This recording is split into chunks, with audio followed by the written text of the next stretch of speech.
How to use the new progress comparison mode to track milestones in Strava.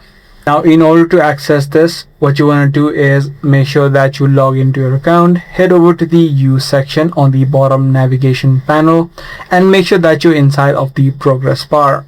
Once you ensure that, you need to tap on the sport or select the type of sport, and then you need to configure your comparisons. Select the metrics, which is the distance, time, and the elevation, and also choose the compare date range to compare your current metrics against the historical period. So using the exact section that is visible, you'll be able to see the graphs to analyze your trajectory, or by tapping the bars that you see specifically for a weekly activity list.